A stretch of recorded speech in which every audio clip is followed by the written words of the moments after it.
Hi everyone, it's the last Sunday of the challenge, and as per our tradition, I have another coach with me today. This is Robin Pratt. Hi. For those of you who have been following my blog, would have seen my article from last week. She was one of the speakers at the She networking events, and I know some people in our challenge were there that day. Two people came to speak to me, but apparently there was somebody else who I didn't cross paths with, unfortunately. Robin has worked in hospitality for how long? 40 plus years. Okay, wow. I know, I am a grandma, but I feel like a grandma of the industry. Fair enough. But Robin also facilitates a coaching program, which is something that I'm just starting out myself as well. It's called Thinking into Results. That's right. And I wanted her to talk to you a little bit about what she does, because it's something that's really interesting, and it will also help your mindset throughout this next coming month and support you throughout Christmas to maintain all the changes that have been going on over the past months. So I'll leave it up to you, Robin, if you would like to. Thank you, Maria Isabel. Well, I'm sure that, like me, you've been inspired as well by the posts and the commitment with regards to this challenge and the great messages that we've been getting. And it really, I think, the two programs, or what we're doing with Thinking into Results, it is such a great fit with what Maria Isabel talks about with her posts, because if we don't believe in ourselves, then it's very difficult to make the change. And I was just speaking on a post of mine this morning. I was putting up the Christmas decorations, and I was thinking, when you say to kids, do you believe in Santa Claus? If you believe, he'll come. And it is all about belief that we can actually do it. But it all starts, Thinking into Results is a program that was developed by Bob Proctor. And he is 86 years old. He's sort of known as the global guru, if you like, on creating an abundant mindset. And that doesn't have to just be, it's not abundance when you're talking about financial. It's in health and wellness, in relationships. And why I love it is that it's actually rather than just watching one TED talk or another, it's actually a framework, and it all starts with a burning desire. And this is what we're talking about, isn't it, with regards to, do we really want to achieve this, overcome our issues with how we think about food, overeating, all of this stuff. It really starts with, do you really want to make it happen? And then once you really make that decision, a committed decision, it's about how bad you want it and what you're prepared to do to be able to achieve success. And Thinking into Results is about if you do things the way you've always done them, you'll get the same results. And so many people, they're sort of going around in circles, and they say, well, why aren't I achieving any difference, any change? Because you're doing the same thing. And I think that's why this challenge is so wonderful, because Maria Isabel's giving us so many opportunities to think about things from a different perspective. It's not right or wrong, but it's just thinking about it a bit differently, isn't it? Yeah, that was the main aim. I mean, in my life, I've lost, I think, around 400 kilos and then put it back on and lost it again, because I've tried so many different diets. But at the end of the day, they were all doing the same thing. I was restricting myself, I was giving myself rules.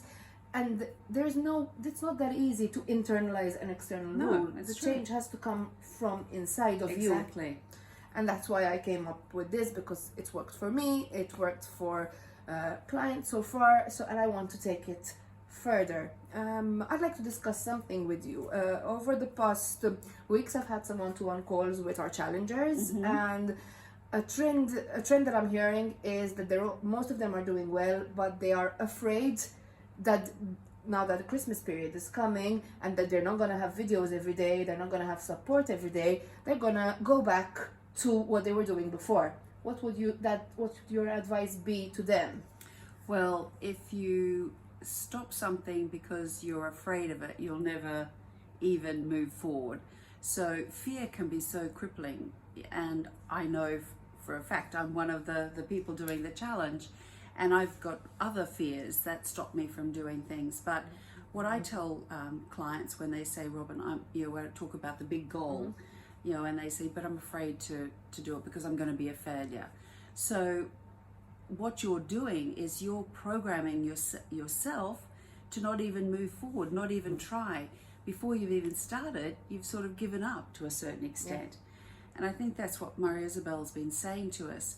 Don't be afraid to think differently. And if you have a bad day or a bad moment, then don't beat yourself up about it, because it's when we beat ourselves up about things that we go back, isn't it? Yeah, exactly.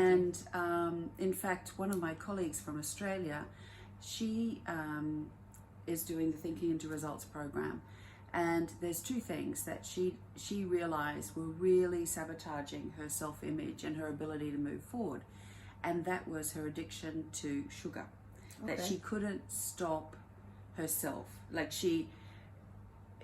and it wasn't that she is so big, she actually gets really sick after it, but she couldn't stop it. Well, she was telling herself. And then she was in America recently, and she was feeling really bad after she'd had some donuts or something. And she said, no, I've made the decision. I don't want to feel like this anymore. And she basically sort of told the world, so that, she said, look, I realize it. I'm absolutely committed to now staying on this path. And sure, if she makes a bit of something happens, it's okay. But I think it really is about realizing that we do have other choices. Exactly. And so it's about being okay with the fact that make another choice. I'm gluten-free. I mean, I'm not celiac, but I have rheumatoid arthritis. Okay. And the doctors wanted to put me on all sorts of, that damn fly, all sorts of medication. And then he said, when you go on this medication, you need to go and have osteoporosis checks. And it was like this, oh my goodness. So I thought I'd look for other alternatives. And I've really found that being gluten-free has helped. Because gluten is like a poison.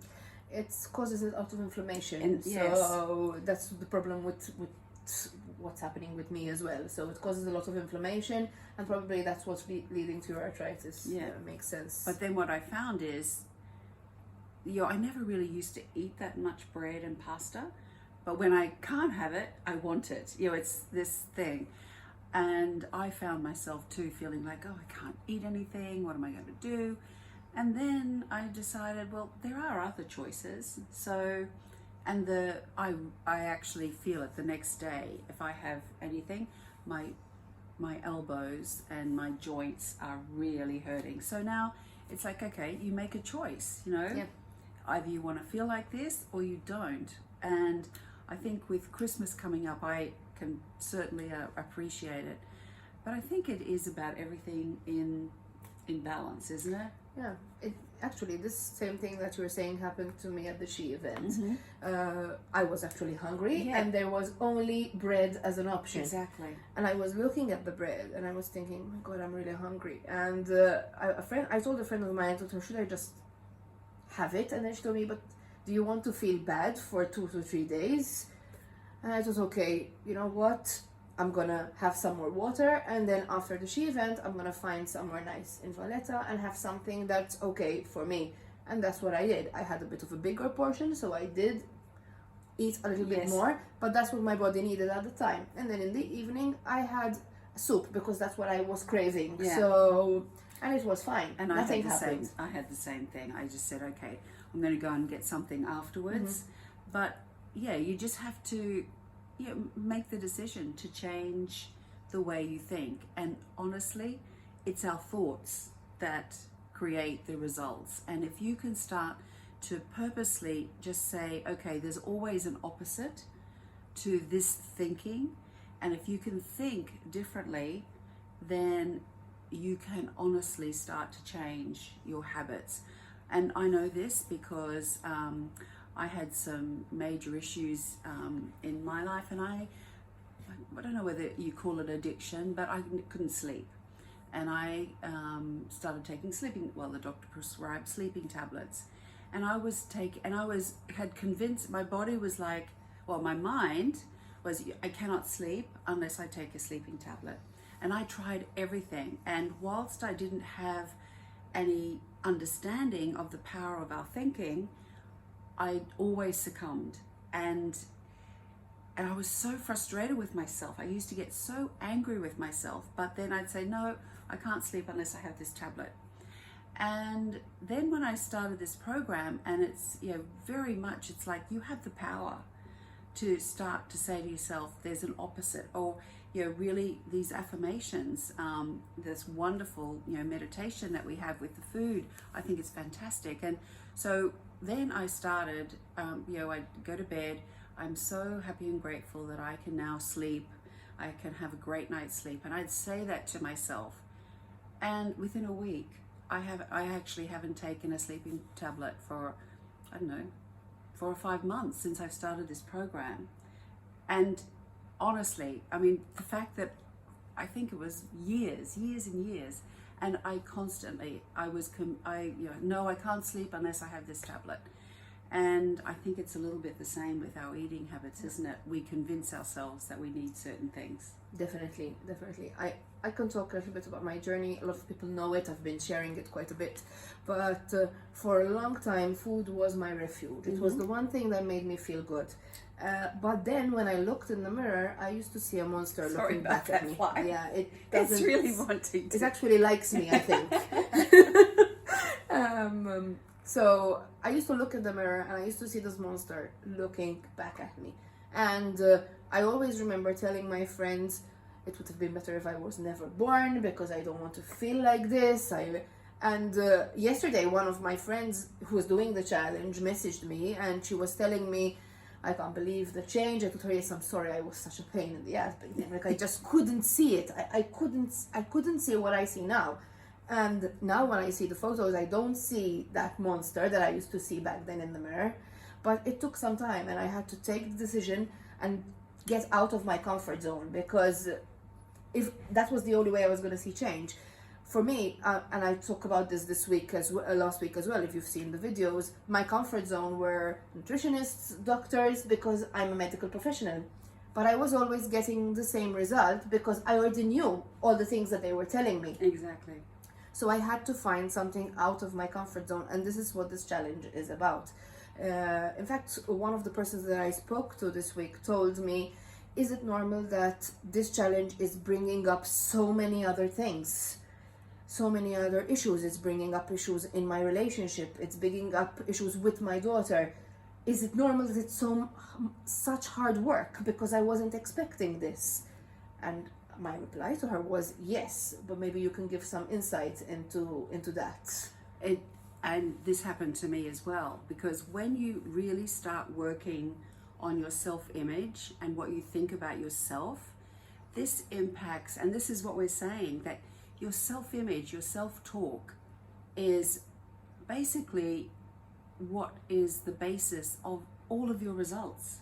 And how you think of you reflects how others will think of you and what you think of others.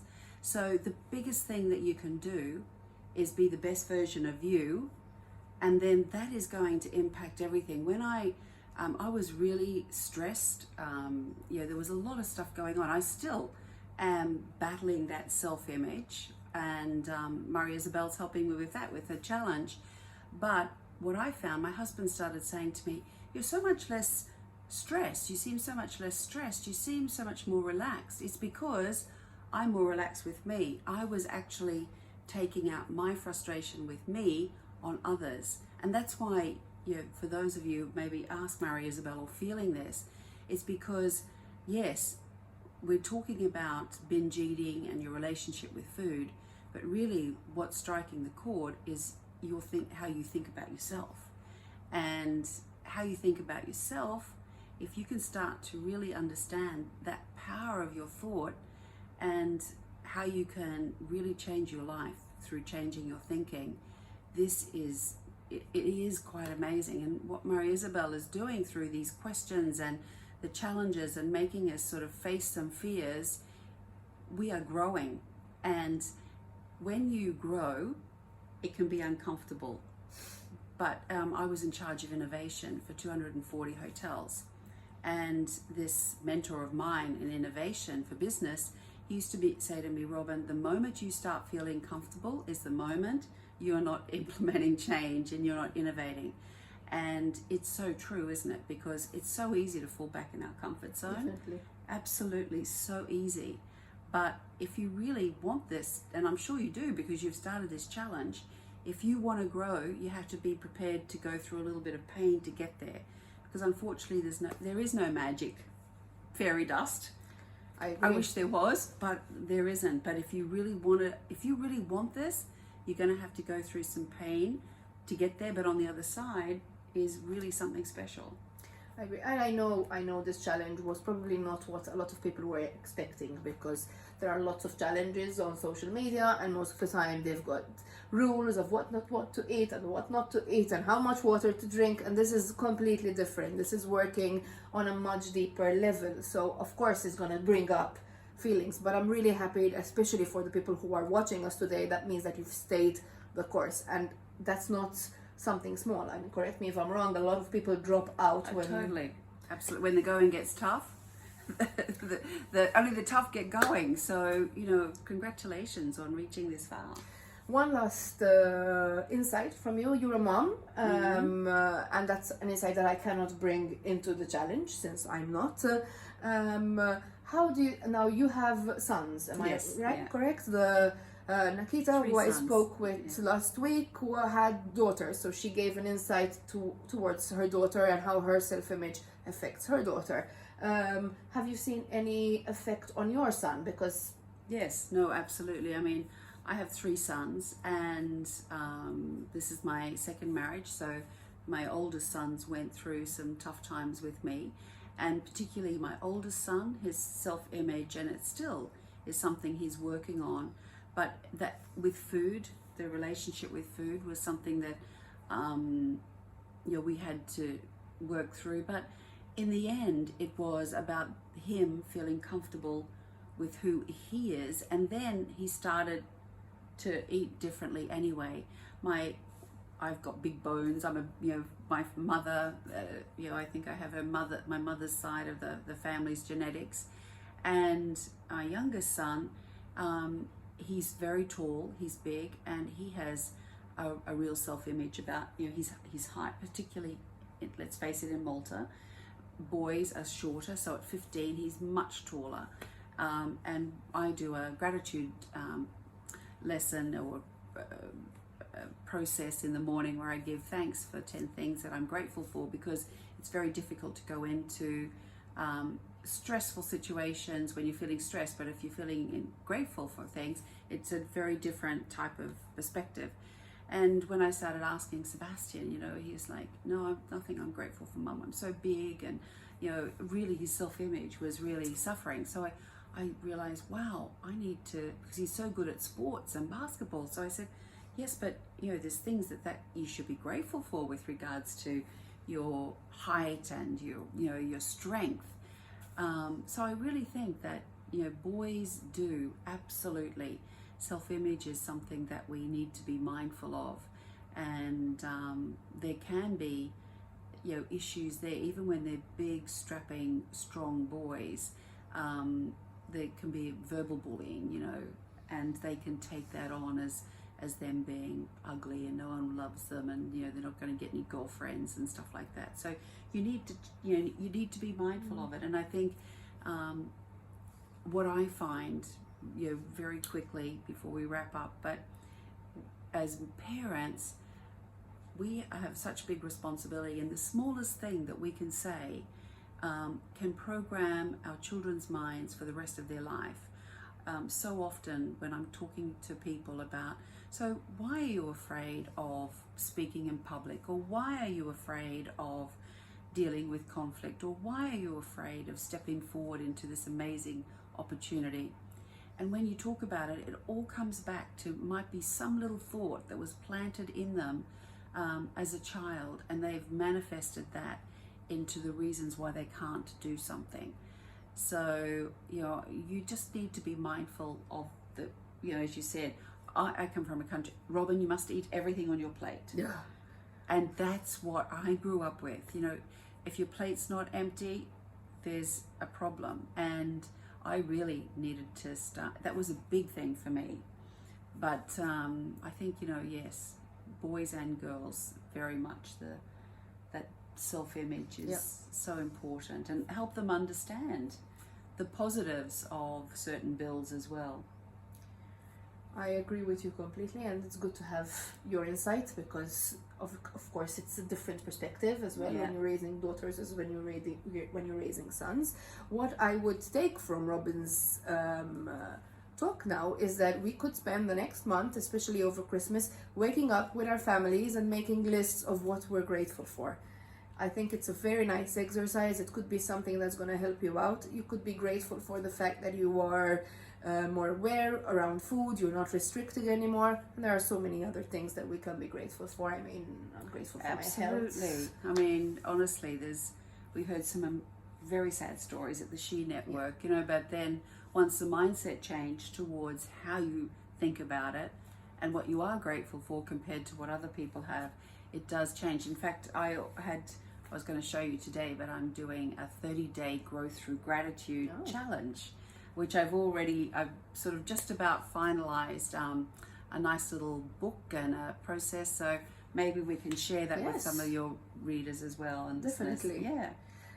If you'd like to follow Robin's page, it's called Super You, Robin Pratt Super You Coaching. And honestly, I want to take this opportunity to say how much I admire this lady. I mean, she is inspirational, and I think we're all very fortunate to have her as part of our lives.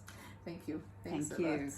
I wish you all a very nice Sunday. Go out, get off the internet, get out from in front of the TV and spend time with your loved ones, as I tell you every Sunday. Bye and have a lovely day. See you tomorrow. You're going to enjoy the last 2 days of this challenge because it's going to be going really, really deep. So just make sure that tomorrow and the day after you have your journal next to you because you're going to be doing some exercises with me with the video. Perfect. Great. Bye. Thank you. Bye-bye.